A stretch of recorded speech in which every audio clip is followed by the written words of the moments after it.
Muito bom estarmos aqui, queridos irmãos. Eu quero fazer a menção para aqueles que não acompanharam, talvez estão por fora. O nosso querido pastor, reverendo Juarez, está hoje celebrando o culto de encerramento da reunião do Supremo Concílio, lá em Manaus. E pela graça do Senhor, ele foi eleito para ser o presidente nos próximos 4 anos da nossa denominação. Então, é uma alegria muito grande para nós como igreja, para o nosso conselho, para a nossa comunidade, mas também é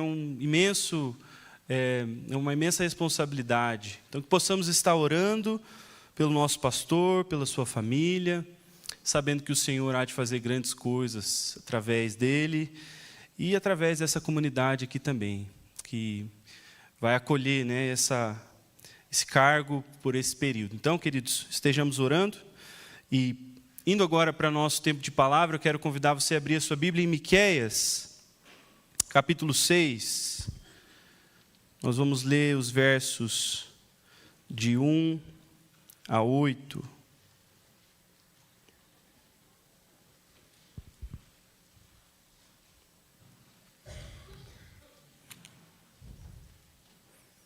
Miqueias, de 1 a 8, do capítulo 6.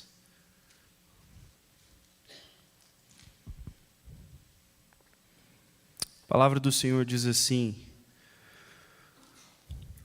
ouvi agora o que diz o Senhor, levanta-te, defende a tua causa perante os montes, e ouçam os outeiros a tua voz. Ouvi, montes, a controvérsia do Senhor, e vós duráveis fundamentos da terra, porque o Senhor tem controvérsia com o seu povo, e com Israel entrará em juízo. Povo meu, que te tenho feito? E com que te enfadei? Responde-me.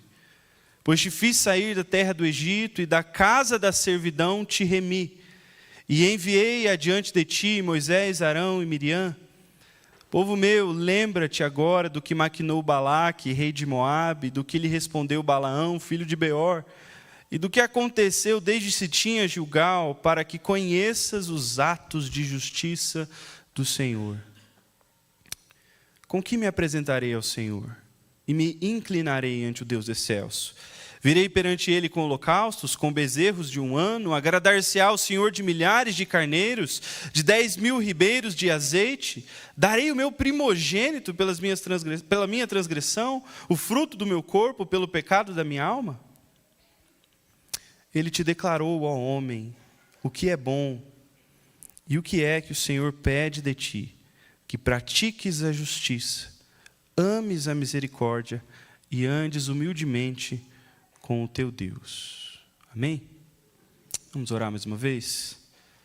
Senhor Jesus, rendemos graças a Ti, porque temos celebrado, Deus, o Teu amor, a Tua bondade, a Tua misericórdia, o Teu perdão, ó Deus, ao longo dessa liturgia, desse culto. Já podemos sentir, ó Deus, que o tom com que o Senhor nos acolhe é de graça, que as Suas intenções para conosco são bondosas. Por isso estamos alegres, ó Deus, de abrir a Tua palavra e meditar nela, e pedimos, dispõe o nosso coração, que possamos ouvir e obedecer a Tua voz, a Tua palavra, hoje e sempre, em nome de Jesus. Amém. Amém. Queridos, Miqueias, o nome de Miqueias significa quem é como o Senhor.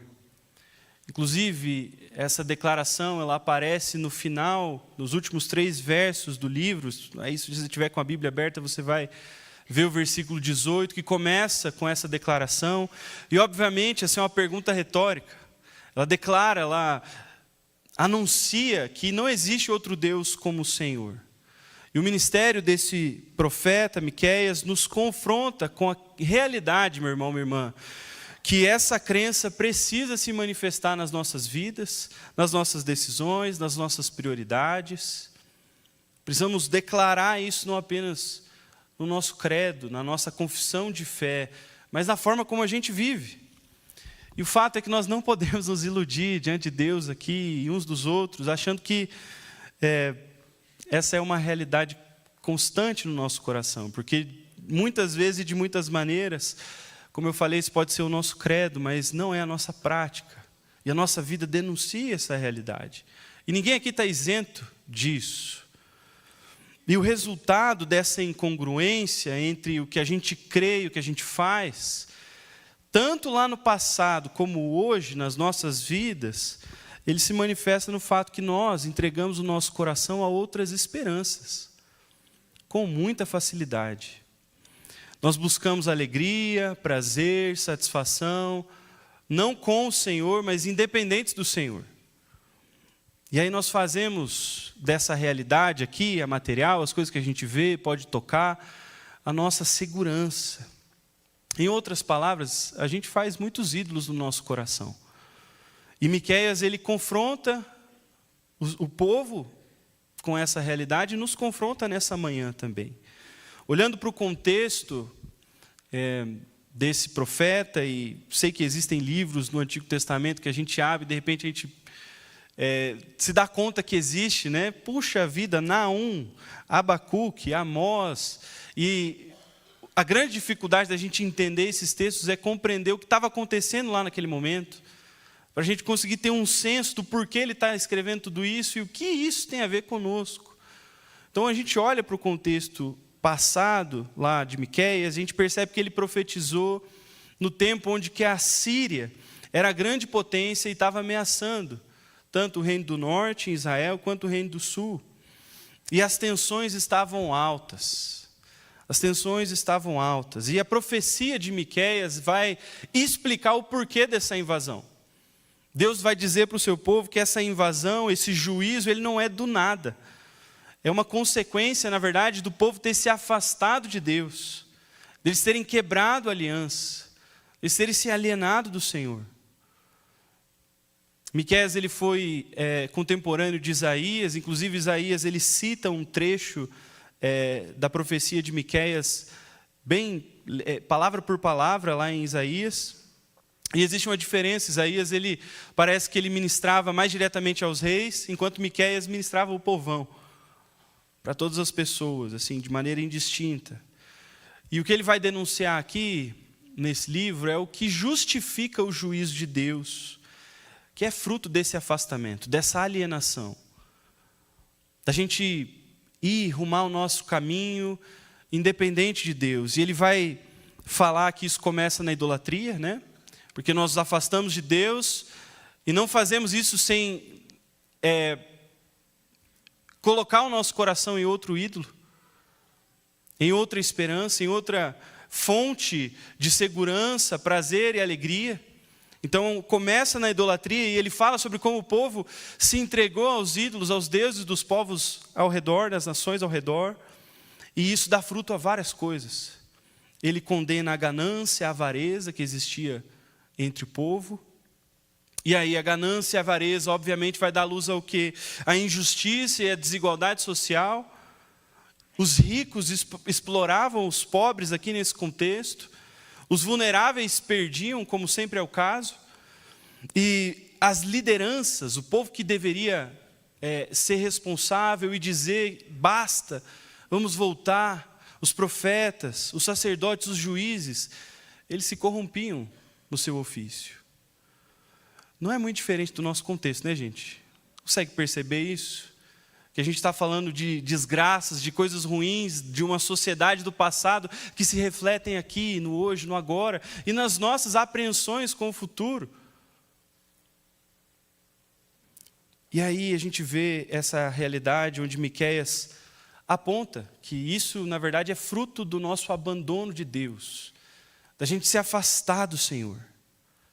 E a igreja, no nosso tempo, hoje, aqui, agora, tem esse papel singular de denunciar que as coisas não são como elas deveriam, que elas precisam ser consertadas, que a justiça precisa imperar, que a verdade precisa ser anunciada, que as coisas não estão belas, que a beleza se perdeu. Mas nós, muitas vezes, não fazemos isso, porque nós nos encontramos em falta também. Existem faltas no nosso meio.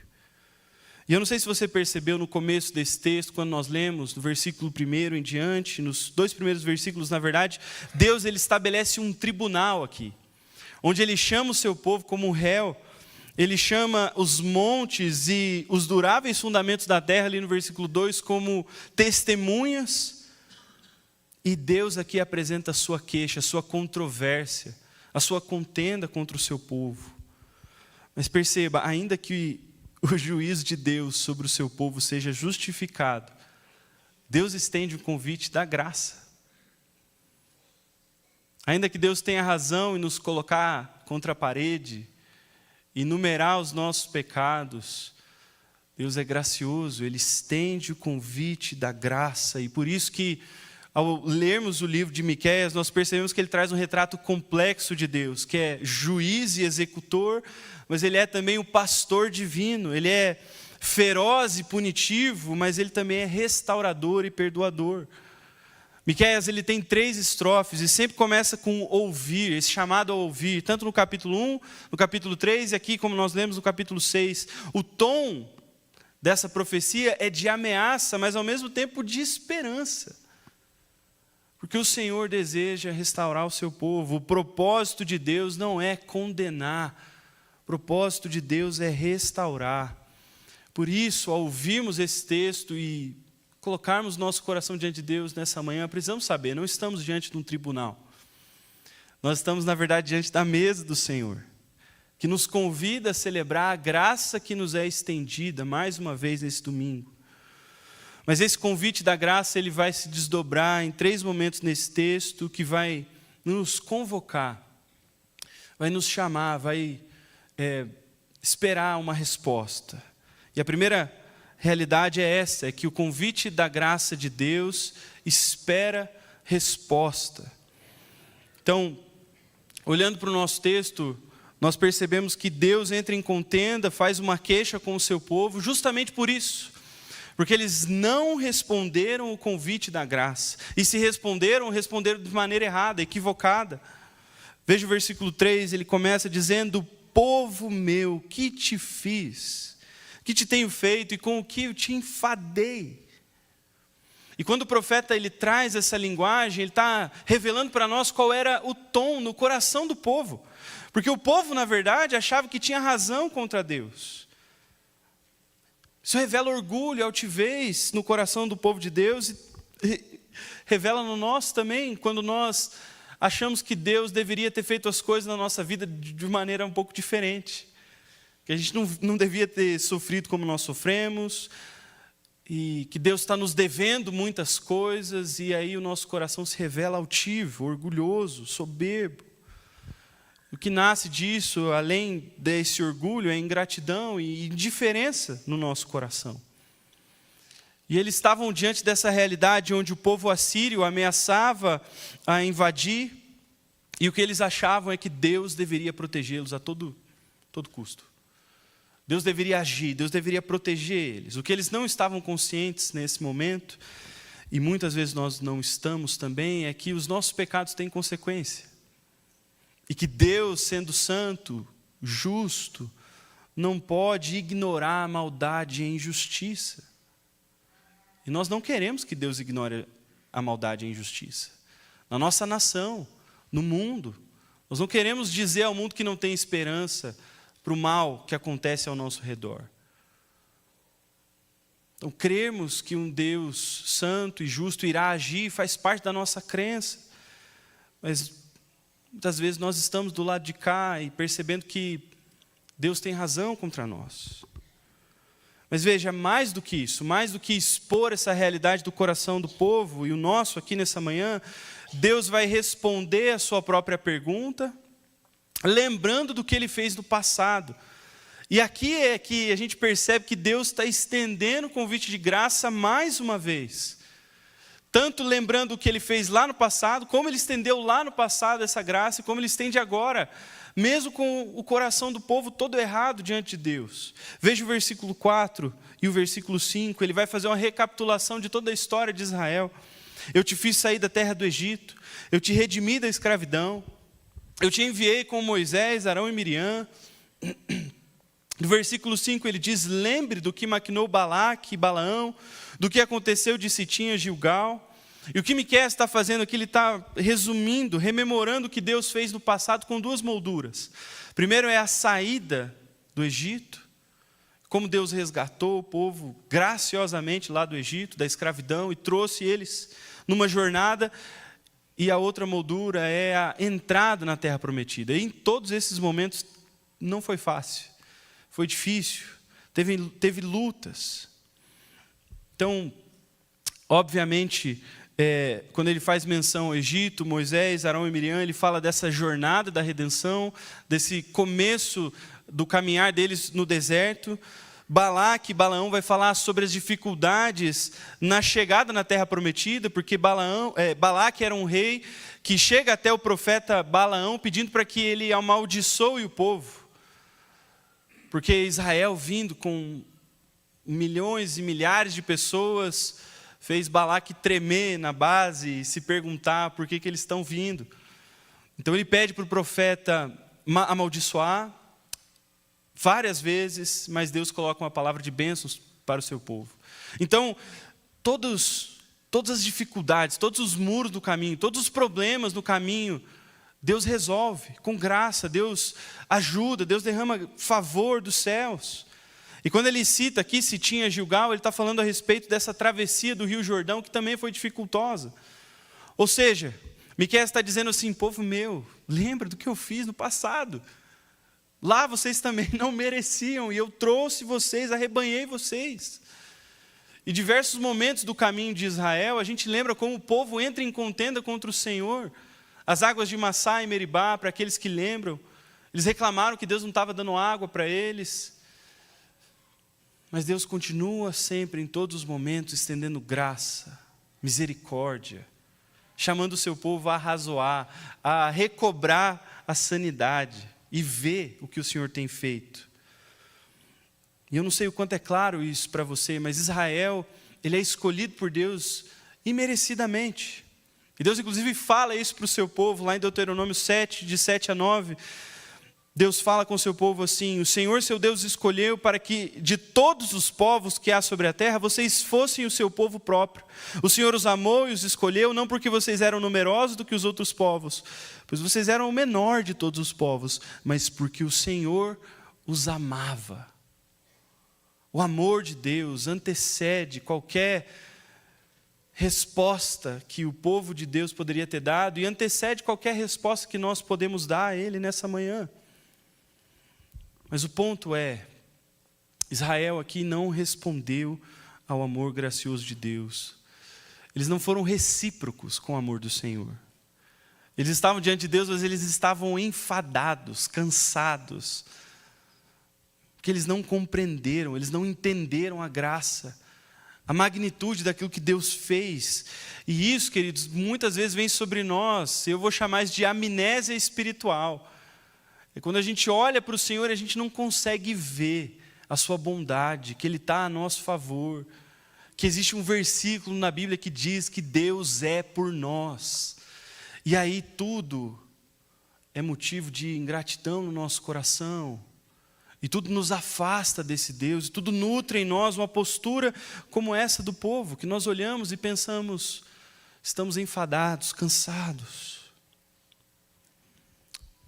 Pergunta para o nosso coração é: diante da mesa do Senhor, nós entendemos a graça de Deus manifestada a nós? Nosso coração capturou a incrível imagem do Filho de Deus morto numa cruz? O seu corpo apresentado para nós como alimento espiritual? A redenção não pelos nossos méritos, mas pelos méritos de Cristo? E é interessante, meus irmãos, porque o livro de Hebreus, capítulo 2, versos 1 e 3, ele vai quase que de uma maneira parecida a Miqueias a nos exortar a fugir dessa amnésia espiritual. Ele diz assim: por essa razão, importa que nos apeguemos com mais firmeza às verdades, para que delas jamais nos desviemos. Pois se tornou firme a palavra falada por meio de anjos, e toda transgressão, desobediência recebeu o justo castigo, como escaparemos nós se negligenciarmos tão grande salvação? Deus estende o convite da graça para nós essa manhã, queridos. Mas esse convite espera uma resposta.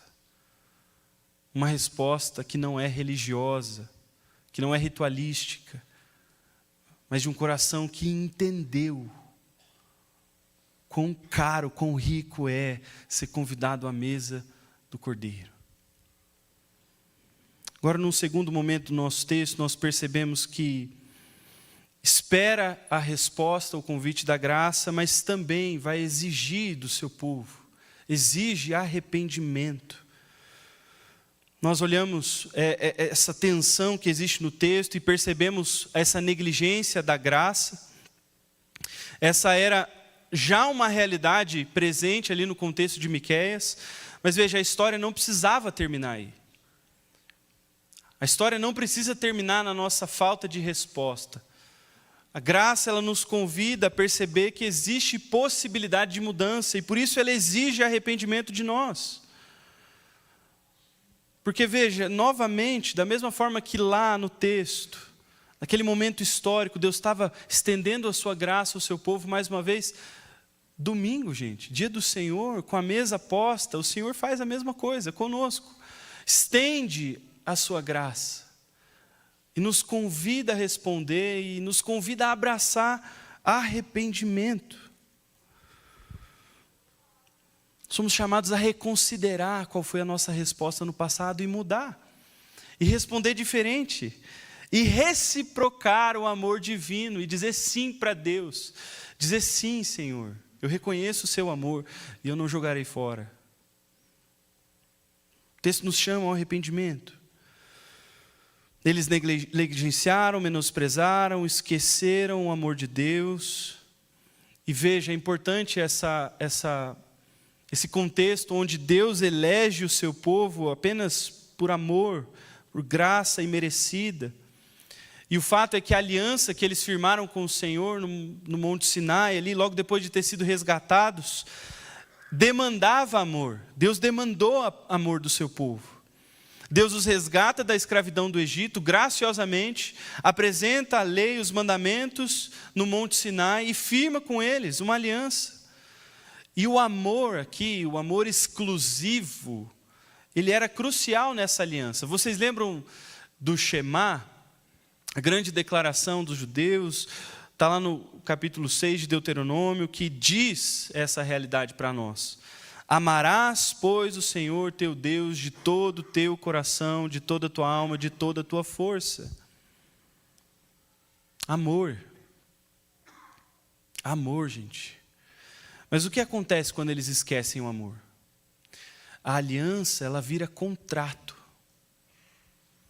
E aquilo que deveria ser uma postura graciosa de entrega, vira barganha. Quando nós esquecemos o amor, a aliança vira contrato. E nós olhamos para a nossa sociedade, percebemos a instituição do casamento abraçando isso. Se perdeu a consciência de uma aliança com outra pessoa e se estabelece um contrato a ser cumprido, e a partir do momento que não é cumprido, a gente só rasga o que a gente prometeu, as nossas juras de amor. E é isso que estava acontecendo aqui com o povo. E eu trago essa memória, eu cito essa questão do casamento hoje, gente, porque é assim que Deus escolheu nos ensinar sobre a aliança dele conosco. Ele usa a imagem do casamento, da união de duas pessoas, para ensinar a gente sobre como nós devemos nos relacionar exclusivamente com ele em amor, não em contrato, não em barganha. E o que acontece no texto, que é denunciado pelo profeta, é que eles começaram a olhar para Deus no exato oposto do significado do nome de Miqueias. Eles olharam para o Senhor e pensavam, o Deus que nos trouxe até aqui é como qualquer outro Deus das nações. Ele não é tão distinto assim. E aí eles olhavam para esse Deus e, à luz das outras nações e da maneira como essas outras nações lidavam com seus deuses, eles pensavam, é só a gente barganhar, é só a gente apresentar aqui essa escalada de sacrifícios que o Senhor vai nos ouvir. Ele deve nos ouvir, Ele precisa nos ouvir, porque olha o que a gente está fazendo diante dEle.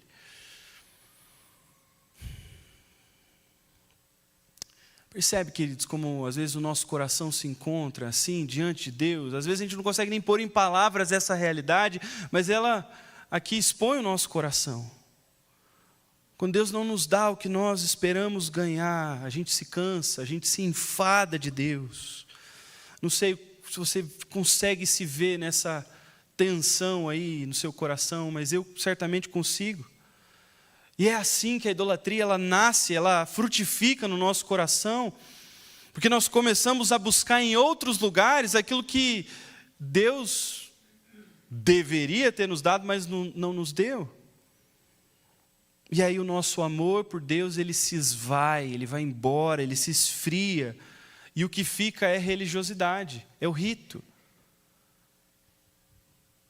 É a barganha, é o contrato, onde eu levanto para Deus o que eu faço para Ele e eu demando que Ele responda com favor, com bênção, com dádivas.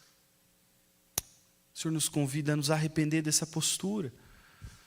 Veja a postura nos versículos 6 e 7. Se você percebeu a leitura do texto, existe uma escalada de sacrifícios.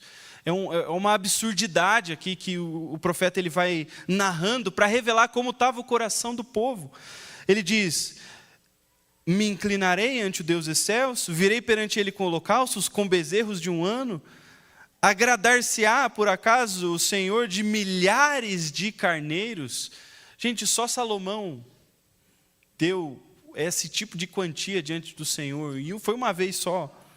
Aí ele ironiza: ribeiros de azeite, 1000 ribeiros de azeite? Vou ter que dar o meu primogênito pelo meu pecado? Fruto do meu corpo? Essa era a postura do coração do povo. Mas veja, o que Deus realmente pede, eles não estavam dando. Aquilo que a graça os convida a viver, eles não estavam vivendo. Versículo 8, praticar a justiça, amar a misericórdia, andar humildemente diante de Deus. E, gente, o que está acontecendo no texto aqui é que Miqueias está dizendo: a lei moral, ela tem prioridade à lei cerimonial. E Jesus, o tempo todo nos evangelhos, ele combate a religiosidade dos fariseus, dos escribas, dos religiosos do seu tempo, porque eles também se perderam na religiosidade deles.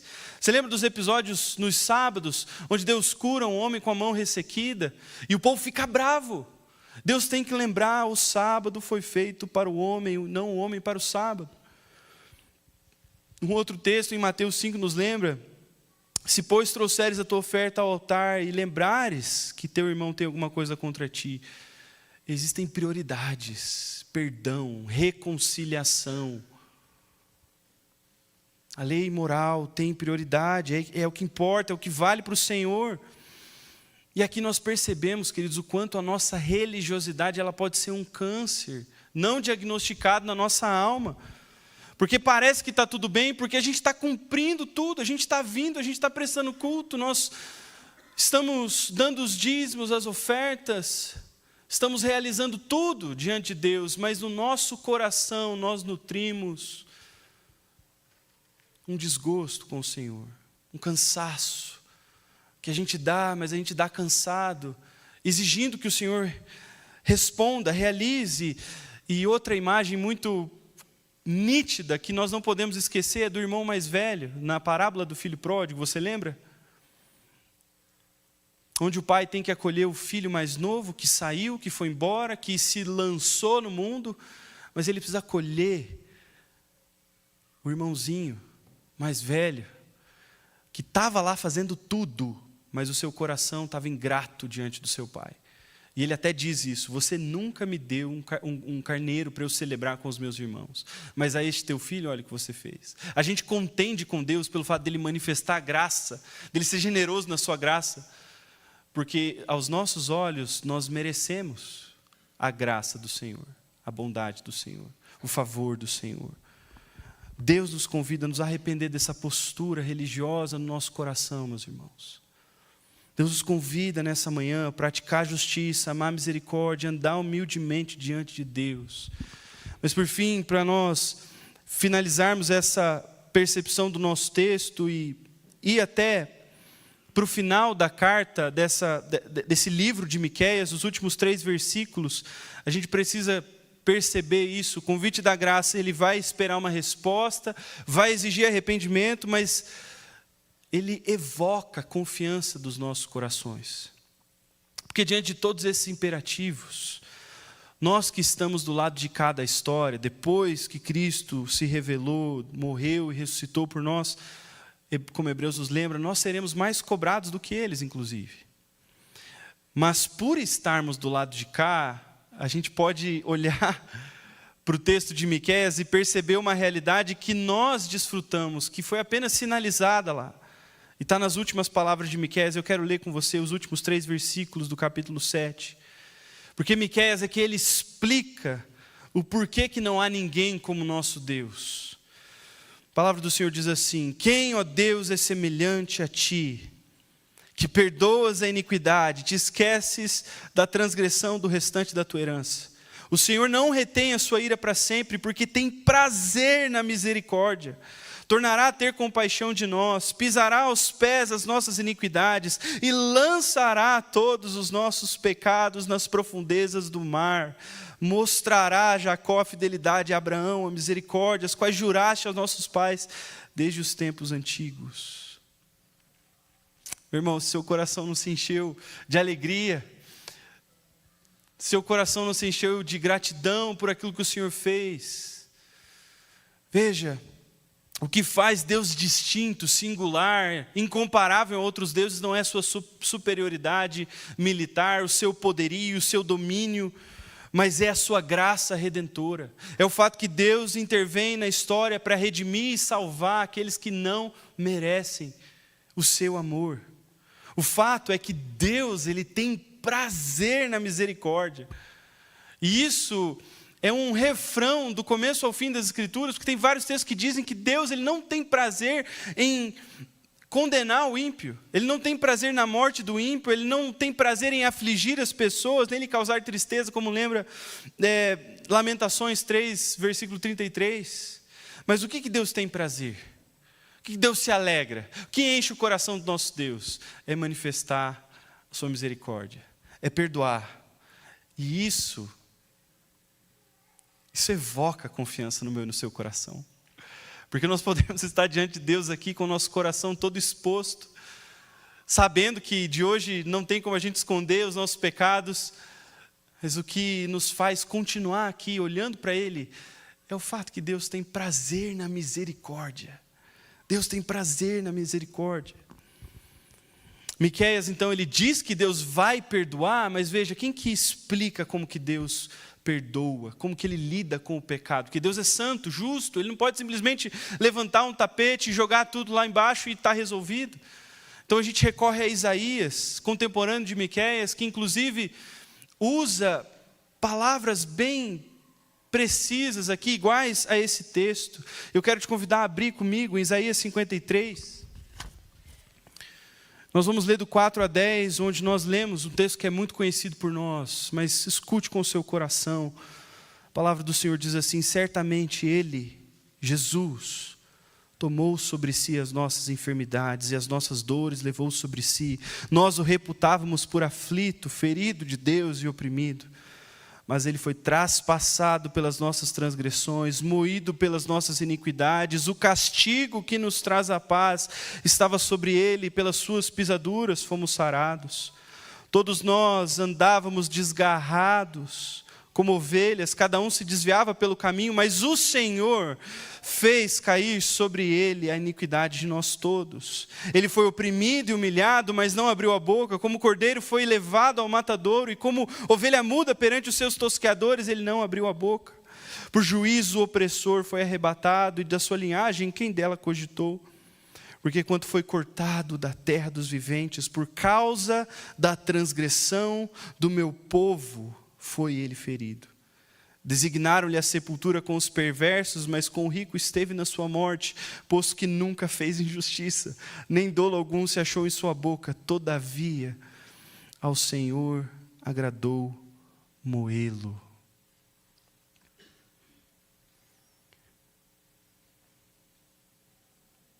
O pão que nós vamos tomar parte, o vinho, queridos, aponta para a realidade do corpo de Jesus na cruz. Crucificado por mim e por você, nu, abandonado pelos seus. O pão que é partido aponta para a realidade que o corpo de Jesus foi ferido, foi marcado. O sangue vertido, nós celebramos com alegria, com vinho, porque ao Senhor agradou moê-lo. É por isso que nós podemos experimentar perdão do Senhor, perdão dos nossos pecados, perdão completo dos nossos pecados, expiação, resolução, fechar a conta. Mas mais do que isso, que Deus não apenas fere Jesus na cruz para resolver o nosso problema com o pecado, com a nossa maldade, mas Paulo vai explicar em Romanos 3 que pela graça e mediante a fé em Cristo Jesus, Deus justifica os que creem por meio da morte e ressurreição de Jesus. E isso significa que nas nossas boas obras, quando nós faltamos e falhamos em ser bons, em manifestar a bondade, a justiça e a verdade de Deus, Cristo também nos representa. De maneira que Deus olha para nós, Ele não apenas perdoa completamente os nossos pecados, mas Ele nos vê justos perante Ele. É uma loucura isso, gente. Deus nos vê justos perante Ele, eu, você, que hoje mesmo, muito provavelmente ferimos o nosso cônjuge com alguma palavra, ou faltamos e falhamos com os nossos filhos, ou reclamamos de alguma coisa da nossa vida. Nós, diante de Deus aqui, somos considerados justos, não pelos nossos méritos, mas pelos méritos do nosso Senhor e Salvador Jesus Cristo. Esse é o tamanho da graça de Deus revelada a nós. Percebe como Deus evoca a confiança de mim e de você nessa manhã? Como Deus evoca a reciprocidade, a resposta em amor, porque nenhum outro Deus jamais morreu no lugar do seu povo que não merecia. Nenhum outro Deus fez isso. Você pode buscar na história, você pode jogar no ChatGPT, você pode procurar por livros,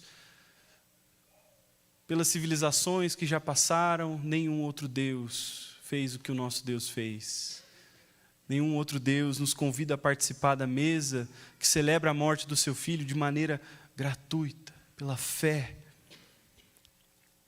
E aí isso significa, meu irmão, minha irmã, que nós vamos confiar nessa graça. Confiar nessa graça é levantar aqui nessa manhã, ir para o mundo, viver a nossa vida, confiando na graça do Senhor, confiando na justiça de Cristo, e não olhando para Deus a partir do que a gente faz para Ele, ou deixa de fazer, mas a partir daquilo que Cristo fez. Isso significa confiar inteiramente de que Deus olha para nós e Ele vê Cristo, a justiça de Cristo.